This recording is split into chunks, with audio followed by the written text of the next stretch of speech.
Hello everybody, Mike Westfall here with McDonald Garden Center. Hope everybody is having a great day. It is a great time to get out in the yard and work on planting shrubs, pansies, trees, perennials. It's a great time to be out in the yard, and that's why we're doing my top 5 fall shrubs. It is a great time to get out in the yard, and fall is an amazing time to plant. So before I get into that, I want to tell you kind of a little bit of something about, some little insider knowledge on me, which is I started in trees and shrubs, and so I absolutely love trees and shrubs. It's one of my favorite categories, so I really love shrubs. I've planted lots and lots of them. I used to work on the landscape team, so I've done lots with shrubs and trees and landscaping. So it's a true passion of mine to talk about shrubs, and I think they're the backbone of the landscape. Trees and shrubs are what are there for many years.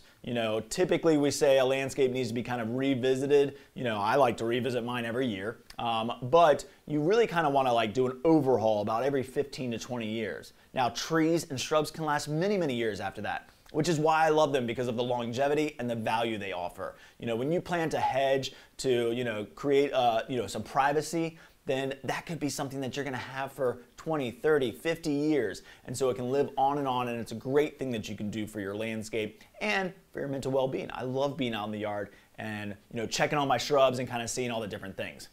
So why is fall the best time to plant? Well, fall is a great time to plant because of lots of different reasons. One, it's when root systems develop. I think this is a really important part of knowing when to plant plants. Now you can plant here in the Hampton Roads area pretty much year round. In fact, I think that's what's so great about the Hampton Roads area is we can plant pretty much any season. Now in different seasons you'll have different requirements, maybe a little bit more watering, maybe there won't be specific things available, but typically fall is one of the best times to plant because of the root system development. So what happens throughout the entire year? The plant is, through photosynthesis, and the chlorophyll is trying to produce food for itself, and in the fall all of that energy stops going to the top, so you don't get a lot of top growth, but what happens is it shoots it all down into the root system and you get root growth. So that is why the fall is an amazing time to get out in the yard and plant, because you're going to get lots and lots of root growth. Also, it rains more. So in the fall it's cooler, the temperatures are cooling down. We get more rain, which will help you with the watering. So that's really helpful. It's easier to plant this time of year. And that's why we really recommend it. And if you can plant more, and what I tell people is, hey, if you've got a big project and you want to plant a bunch of shrubs, it's a great time to do it in the fall, because you can plant more of them and you got a longer time before summer hits, before they hit that kind of stress of our heat in the summer. And by the time summer hits, they're pretty well established. So it's less watering, less requirements, you get root growth. It's just an easier time to plant. You're rejuvenated after that long summer season. And we feel the same in the spring. So spring is another great time to plant. Winter, you can still plant as long as the ground isn't frozen. In summer, you just might have to water a little bit more. So really any time is a great time to plant, but fall is one of my best and favorite and recommended times to plant. But you can really do it anytime. Okay, let's jump right into it. We're going to get right into our first shrub, which I guess I'm kind of working backwards in order, 5, 4, 3, 2, 1. But doesn't matter. All 5 are great, and I just want to talk about them a little bit more in depth. So number 5 is Loropetalum. Loropetalum is an amazing shrub. If you haven't grown one before, it's a really easy plant to grow. It's a little bit more natural looking. You can see kind of with the shape and habit of this established one that they're very natural looking. You can shear them and make them pretty tight, but this purple leaf adds texture and color to the landscape that not a lot of plants can offer. We're always looking for different colors to add different textures and layers into our landscape, and Loropetalum is a great one. And what I love about it too is it's got lots of different sizes. You're going to find lots and lots of different sizes out there, whether they get 7 to 8 feet tall down to the 3 to 4 foot range. So Loropetalum is a great shrub. It's easy to grow. It gets little hot pink to reddish colored flowers. You can kind of see maybe a little one right over here. But they're really known for their foliage color, of course. They're evergreen. They're deer resistant, deer and rabbit resistant, so you're not going to have any issues with those. And just an easy shrub to grow. It does like full sun. So you're going to want to place it in a full sun area, and then just check the variety and make sure that it's going to get the size and the shape that you want to fit in your landscape. These make great mass plantings. Planting 3, 5, 7 of them out in your landscape as a mass covers up some ground space, gives you a lot of texture and a lot of color, and that's why I love them. And they're evergreen, full sun, great plant. So I'll show you one that I grabbed here. just so you can see it kind of live in person. So here's a loropetalum, really pretty dark color. You can just see that amazing dark color. This one is called Cerise Beauty, I believe. Yep. So this one gets about 2 to 3 feet high and about 3 to 4 feet wide. So typically they're going to get a little bit wider than they do tall, but loropetalum is a great shrub. It's easy to grow, very drought tolerant once it's established. So I've got one in a pretty dry area, or actually a cluster of them in a pretty dry area, and they do really, really well. You know, it takes a little bit longer to kind of get them established. You just got to watch them a little bit more, but loropetalum adds tons of color with that leaf texture and that movement, and I let them be a little bit more natural. Like I said, you can shear them and make it nice and tight and compact, but I really love them just a little bit more natural. I think they just add a lot of movement and texture to the garden, and that color you just can't beat. You know, pair this with a gold mop cypress, which is not on my list, honorable mention, but it looks great, that purple and yellow contrast. But on a gray colored house, this really pops off as a foundation plant. So lots and lots of uses for loropetalum, one of my favorites of all time, not just for the fall, but really year round. I really like the loropetalum because you get that kind of fall color too. So it really shines in the fall, and sometimes, if the weather is right, we'll get a late fall bloom too. So sometimes definitely will bloom in the spring, and then sometimes again in the fall. So it's a really, really great shrub. All right, let's move on to my next one. This one's gonna be a little bit less known. Osmanthus. Osmanthus goshiki. So probably haven't maybe heard of this one a lot. We really highly recommend this as people are looking for more low maintenance options.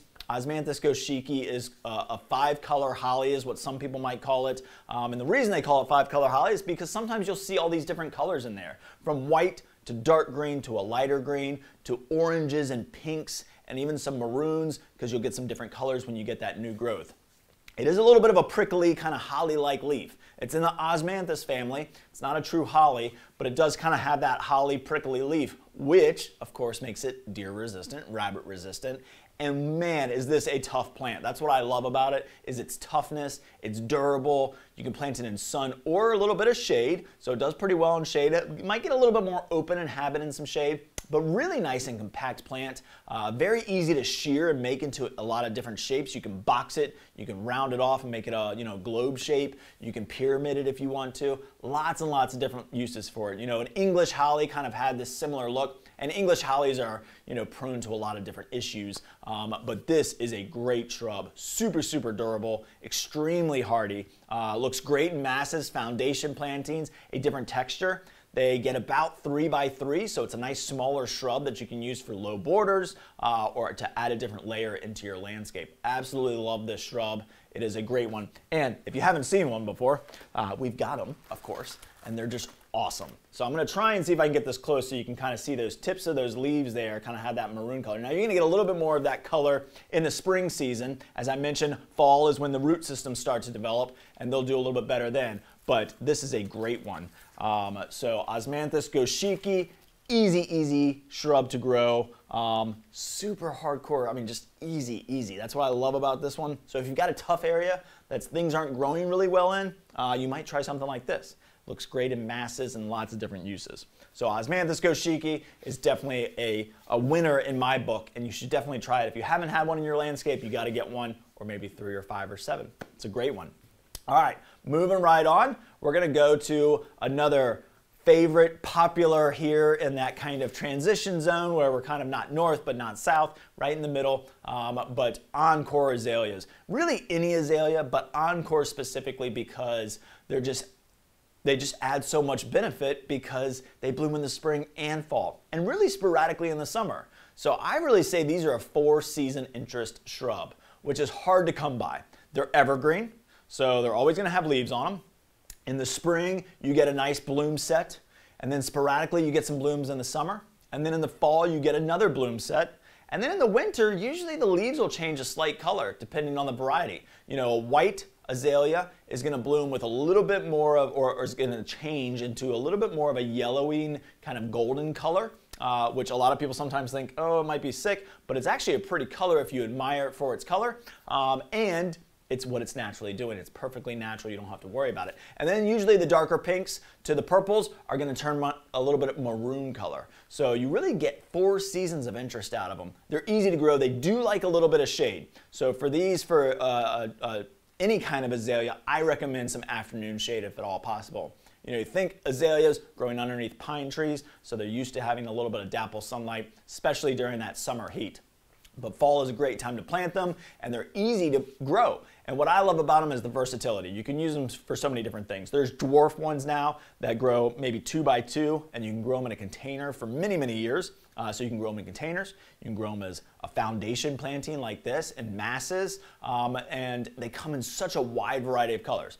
Whites, pinks, reds, purples, even mixes of whites and pinks, or the twist is a really pretty one because it's got the purple and white mix. So lots and lots of options here, and different sizes too. So they've got some of the dwarf ones that only get like 1 to 2 feet high and wide, and then they've got some that get 6 feet high by about 6 feet wide, like the autumn twist. So you've got a huge kind of ability to use these in lots of different places. Whether you need a bigger shrub to kind of form maybe a little bit of privacy, or you've got a big area that you want to cover and maybe just kind of mass them out, you can get some of the bigger ones. And then you've got some smaller ones like this little angel right here. So this is autumn angel that grows as a nice little border. So really, really great one. Empress is right behind it. Autumn Empress is one of my all-time favorites. And all of them have slightly different leaf looks too. You know, some of the bigger blooms and the bigger shrubs, you can almost tell by the size of the leaf how big the plant's going to get. So like autumn twist gets about 6 by 6, got a bigger leaf, but then you've got the autumn angel, which has a little smaller leaf, and then autumn empress, which I love because it's a really glossy green leaf. So lots and lots of options when it comes to encore azaleas. Like I said, they do like a little bit of shade. They are evergreen, but they just add a lot of different looks to your landscape and in your yard. So here is, I think this is autumn fire. Yeah, autumn fire. So autumn fire, you can see this really bright red color. Really great one. So very easy to grow, and you can almost see a little bit of that maroon coming through on the leaves. So that'll be its winter color as we start to cool down, and when we go into winter, it'll keep its leaves, but they will change a little bit to that maroon color. So really great one, autumn fire. Really easy to grow, like I said, in lots of different sizes. Give them a little bit of shade. Here's that, excuse me, here's that autumn angel. Autumn angel with that pure white bloom. Really nice looking bloom. And this is a great shrub for the landscape because especially if you're like in a darker, shadier area, white really shines in a shady area. So again, planting in masses, so many different options for the encore azaleas. Now, if you're growing just regular traditional azaleas, what I usually tell people is the difference is encore azaleas are going to bloom a little bit more like sporadically. So a typical spring blooming azalea is going to get completely full of blooms. I mean, you're not even maybe even going to see any green leaves. Now, encore azaleas don't necessarily do that, but they do get consistent blooms in the spring, sporadic in the summer, and again in the fall. So a traditional azalea is going to give you a complete bloom set, almost mass out the entire shrub, but then it's done for the year. The encore azaleas give you a little bit more bloom and a little bit more color, and if you plant them in masses, you get the same effect. That's what I always tell people. Planting in masses is going to really, really help kind of set them off in the landscape. So try some encore azaleas, especially in your shady areas.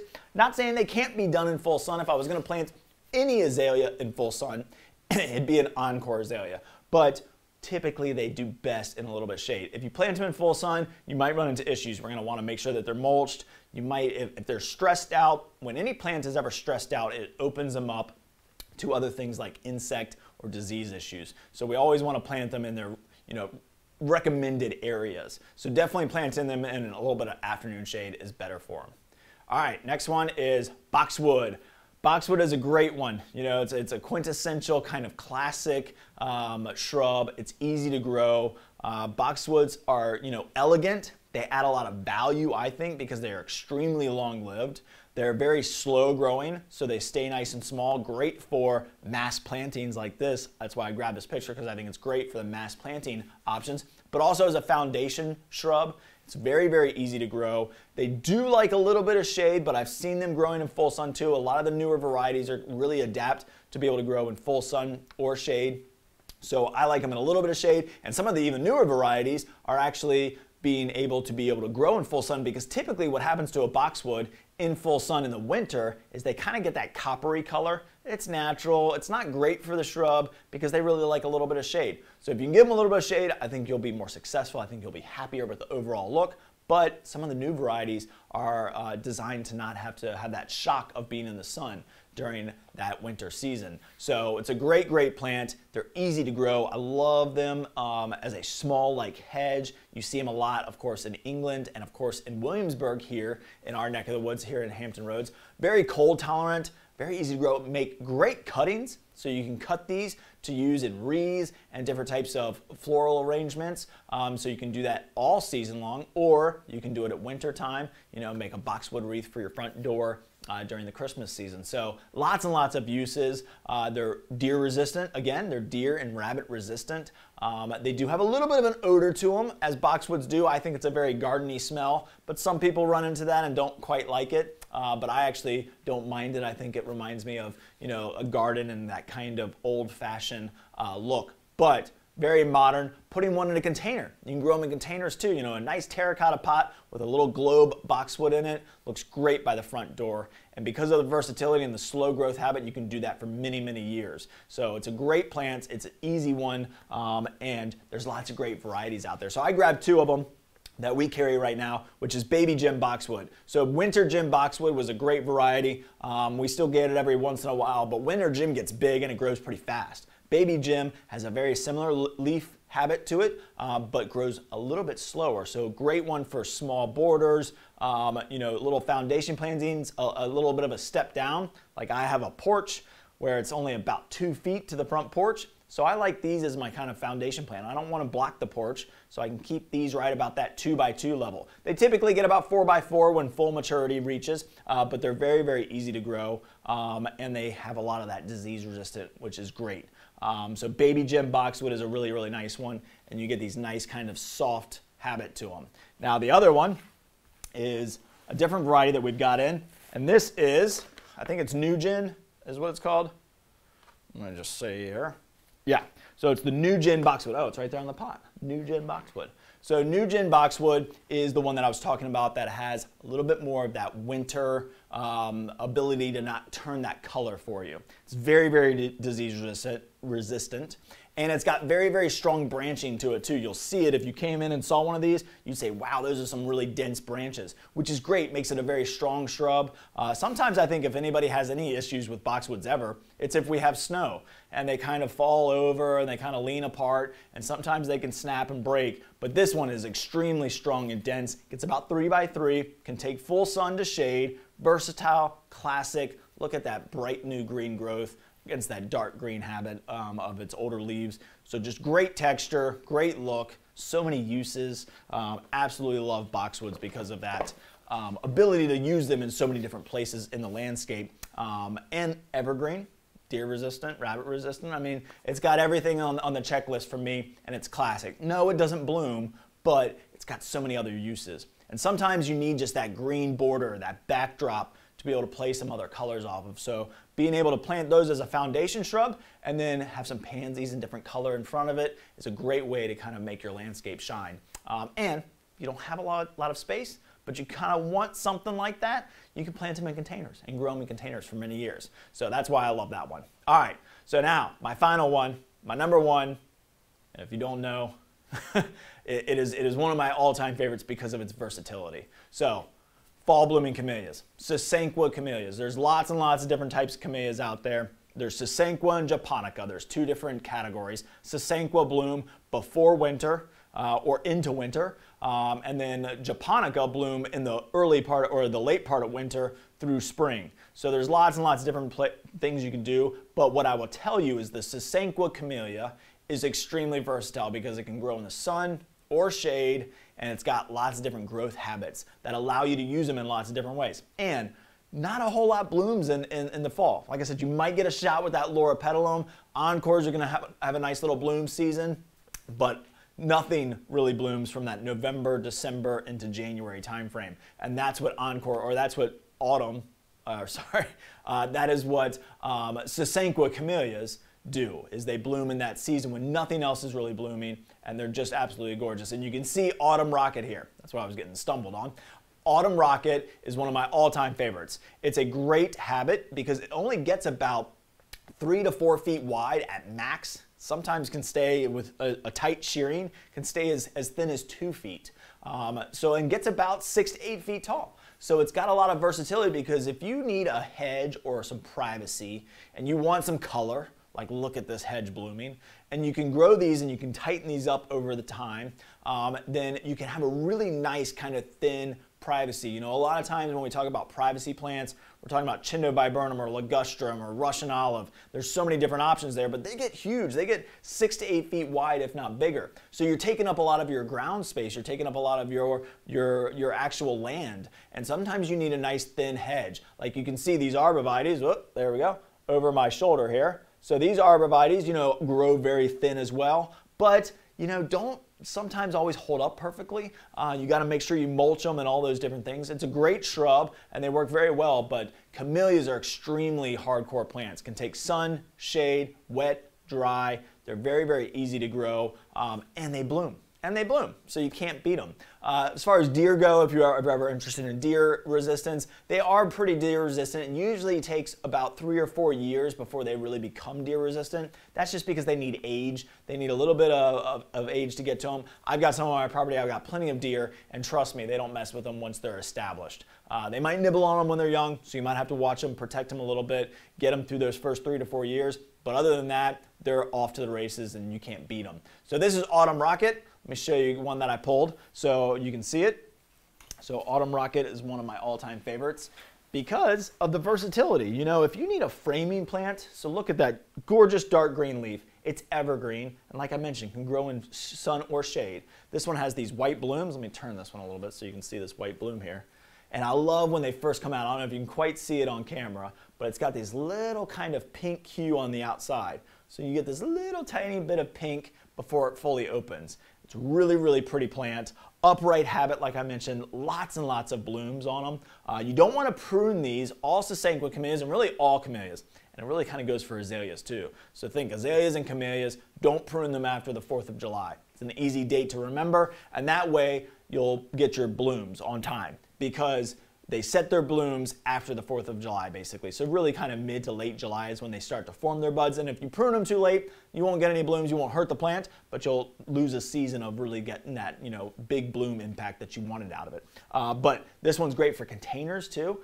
Framing, I love using them for framing. I've got some big spaces on a wall where my windows are, and I use them to kind of go in those gaps just to cover up some of that big wall space. Autumn Rocket is a great one because you can shear it nice and tight and thin, or you can let it grow naturally. And so there's lots of different looks that you can get out of it. You can grow them in containers because they're going to stay nice and tight, and you can plant pansies around them or different things in the fall like petunias. So it can be your thriller in a container. It's a great option. And I just love that pure white bloom. Like I mentioned, you can't beat pure white, I think, in the landscape. It really sets off that dark green glossy leaf that they have. So a really, really great one. All right, so next one is going to be, so we're sticking with Sasanqua camellias. I'm going to show you 3 different ones. That was the Autumn Rocket. The next one is Yuletide. Yuletide, what a great name for obviously a flower that just reminds you of Christmas. That red bloom with the yellow center, just really kind of a classic bloom, simple style, has a similar growth habit to that Autumn Rocket. So it gets about a little bit wider, 4 to 5 feet wide, to about 8 to 10 feet tall, so a little bit taller, a little bit bigger shrub. Now all of these can get much bigger without pruning. So you can really let these things go and they can be huge monster shrubs, or you can keep them nice and tight and shear them. Doesn't matter, just don't prune them after the 4th of July. But Yuletide is a great one with these great blooms on them. And Yuletide, hence the name, really does bloom all the way through Christmas. So great a container plant, great in mass plantings, great framing plant, or a hedge again. So another great hedge. Barbara asked a question, if you plant in a container, what size do you recommend? So typically going a little bit bigger than the pot for sure. If you're just growing it just in a container, you want to stage up, like that's in a 3-gallon pot, that Autumn Rocket that I just showed. I'd probably go to a 7 to 10 gallon if I could get, you know, if I want to get 3 to 4 years out of it. Just depends on how long you want it to be in that container. Something like a Yuletide you might plant for a Christmas combination on your front porch, a porch pot, and you can put some pansies and different things, and then maybe you plant it in the spring. And so then you don't need as big of a pot. So it depends on how long you want to keep it in there, Barbara. The bigger, the longer you can keep it in there. It's not like a house plant where I'd say just gradually stage up because you got to bring those in and you got to actually keep those in your house. But outside, if you want to plant a 3-gallon into a 10-gallon, you're completely fine, especially with a shrub like a Yuletide or an autumn rocket. So typically go up probably at least, I'd say, a good 4 to 5 inches all the way around that diameter. One, it allows you the ability to plant something around it for the first couple seasons, and then probably about year 2, 3, you might not be able to squeeze as much in. Sometimes I'll plant some ivy just trailing out, just to give me something, so once I can't really get those petunias or pansies back in, I still have something growing in there. You can do things like carex, which is a great one, heuchera. There's lots of different plants that you could plant around it that would also be able to stay there and be perennial and come back year after year, or be evergreen like your shrub. So great question. You can definitely do that. So Yuletide camellia is another one. Let's see, I grabbed a Yuletide. Where is it? Here we go. So this one's not blooming quite yet, but I grabbed this one because I don't know if you can see this, but there must be 50 to 60 buds on this one little plant. So this is a 1-gallon, and it's just nice and stocky, really, really nice looking plant, and it's got all of these buds all over it. So it's going to bloom for a long period of time. And that's what's so cool about Yuletide, is it just keeps on blooming. So Yuletide is a great one. That kind of like I said, that Christmas bloom. And I can't get over the versatility of the camellia because it can grow in sun or shade, wet or dry. It's evergreen, and it's got these great habits. So the autumn rocket gets about 8 by 2 to 3 feet. The Yuletide gets about 10 by 4 to 5 feet, so a little bit wider, a little bit taller, but all of them can be sheared and kept nice and tight for different uses in small hedges or for framing plants. And then the last one I want to show you is the Shishigashira. Shishigashira is kind of a fun name to say, but it's also a really pretty shrub. And this is where I talk about the versatility of a Sasanqua camellia, because these are more shrubby in habit. These get about 3 to 4 feet high by about 5 to 6 feet wide. So they're going to get definitely wider than they all are taller. Now again, if you never sheared them, we've got one here on the property that might scare you here at McDonald Garden Center that is just huge. But we've never pruned it, we've never sheared it, we just kind of let it grow. So it depends on what you're doing with them. But it's extremely long-lived. That one's been there probably almost 40, maybe even 50 years now. So it can be very, very long-lived. And the Shishigashira with that hot pink bloom, which I absolutely love pink in the landscape. It's probably my favorite landscape blooming color is pink. I always do, you know, my pink petunias. So pink is a great color in the landscape. These work great for mass plantings, even a hedge, a small low hedge or foundation planting. So many different uses for this. So like I said, kind of take that autumn rocket or that Yuletide and lay it on the side. That's what habits you get here. So you get low, much wider. It's a great way to fill space. You know, a lot of people say, what are you talking about when you say fill space? Well, sometimes in your landscape, if you've got a big bed and you need to fill it with something so you're not mulching all the time. I mean, you're definitely going to have to mulch at the beginning, waiting for those shrubs to grow. But over time, you'll be able to eliminate some of that mulching requirement because these will fill up those big voids and spaces. And it gives you something to bounce off of and play with. So because you got that dark green glossy leaf and that hot pink bloom, it makes it really easy to kind of bounce other colors off of. So we've got a little one here. I grabbed a little Shishigashira camellia. No blooms on it yet. Got a couple buds on it, a little bit of a smaller plant here. Now these are going to be a little bit kind of funny looking when they're young, I will warn you. They do kind of spray out a little bit, and you just want to keep up with the shearing. Remember, keep pruning it to keep it nice and tight and compact and allow the branching habit to get nice and full. Just don't prune it after the 4th of July or you'll be pruning your blooms off. But really, really easy one to grow. Love this guy. Full sun or shade, easy. Deer resistant over time, got to get them through those first couple years, but after that, once they're established, they're ready to roll. And really, really great plant. Drought tolerant. These guys just really can take a licking and just keep on going. So love these plants, and they bloom in the fall when nothing else is blooming really. So that's why I love them, and that dark green growth. And it's just an easy shrub to grow. So Shishigashira is definitely one of my tops. Autumn rocket I have in my landscape currently. I've got boxwoods, I've got encore azaleas. You know, all of these are some of my favorites because we use them a lot in landscape design because they're evergreen. So all of the shrubs that I picked today are evergreen. Not to say that Hydrangeas aren't amazing. They don't really put a show on in the fall, obviously. Some of them do, like the oak leaf hydrangea that gets that really bright red color before it drops its leaves. But butterfly bushes, knockout roses, there's so many great deciduous shrubs. But typically those are going to bloom in the summer time frame. And I'm talking about things that maybe bloom in the fall, but also add a lot of texture and color and are evergreen. And there's nothing better than an evergreen shrub that you can rely on to always be there. You know, the landscape, if you planted nothing but deciduous, you'd have a whole lot of nothing in the winter time frame. But if you plant some evergreens mixed in, you get the best of both worlds. So you need evergreens like osmanthus, boxwood, loropetalum, and then you get some bloom power out of those encore azaleas and camellias, and these are my top 5 favorites. So really, really great selection. I think they're my favorites, so let us know what your favorites are. But we really love these plants, and we carry them at all of our locations, and you've got to check them out and plant them in the fall. It's a great time to plant. So you got to get out in there in the landscape, work on your landscape, plant some shrubs. It'll benefit you in the long haul, and it'll be easier because you won't have to worry about them come summer time frame. They'll be pretty well established. You know, watch it. If it gets really, really hot, you might have to do a little bit. But hope you all enjoyed this, and we'll see you next time for our free live webinar series. Bye, everybody. Have a great day.